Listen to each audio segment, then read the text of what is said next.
BTS member সুগা, যে এসেছিল সবচেয়ে দরিদ্র একটা পরিবার থেকে। ইনফ্যাক্ট নিজের স্বপ্ন পূরণ করার জন্য সে ছেড়ে দিয়েছিল নিজের পরিবার। শুধু তাই নয়, আজ এ পর্যন্ত আসার জন্য সুগাকে যে ধরনের চড়াই উতরাই পার করতে হয়েছে সেই বিষয়ে জানলে সত্যি আপনি শিউরে উঠবেন। এবং আজকে শোনাবো তারই কাহিনী। সুগার জন্ম 1993 সালে 9 মার্চ সাউথ কোরিয়ার দেইগু শহরে খুব দরিদ্র পরিবারে। দুই ভাইয়ের মধ্যে সুগা ছিল ছোট।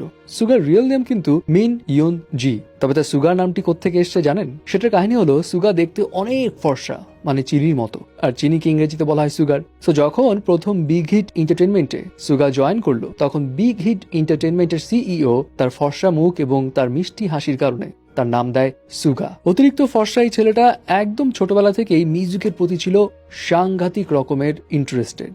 তার পাশাপাশি সেই স্টুডেন্টও বেশ ভালো ছিল, কিন্তু মিউজিকে তার যে ধরনের প্যাশন ছিল, সেই প্যাশনের কারণে তার পড়াশোনার প্রতি মনোযোগী সে খুব একটা হতে পারতো না। সুগা মাত্র 12 বছর বয়সেই র্যাপিং এর প্রতি অনেক ইন্টারেস্টেড হয়ে পড়ে এবং 13 বছর বয়সে ডিসিশন নেয় সে র্যাপারই হবে। এবং সেই ইচ্ছে থেকেই মাত্র 13 বছর বয়সেই সে গান লেখা শুরু করে, মিউজিক্যাল ইনস্ট্রুমেন্টের ডিজিটাল ইন্টারফেস সম্পর্কে জানতে শুরু করে। আর তার এরকম আজব কর্মকাণ্ড দেখে তার বাবা মা ভীষণ রেগে যেত।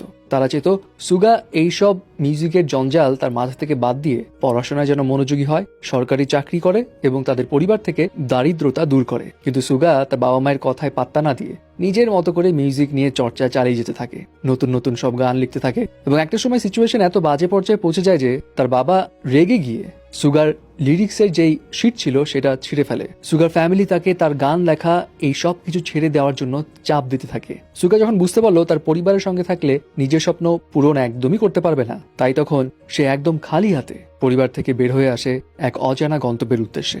এবং বাস্তবতা যে কতটা কঠিন সে আস্তে আস্তে টের পাওয়া শুরু করে। এরপর মাত্র 17 বছর বয়সে সুগা একটা রেকর্ডিং স্টুডিওতে পার্ট টাইম জব নেয়।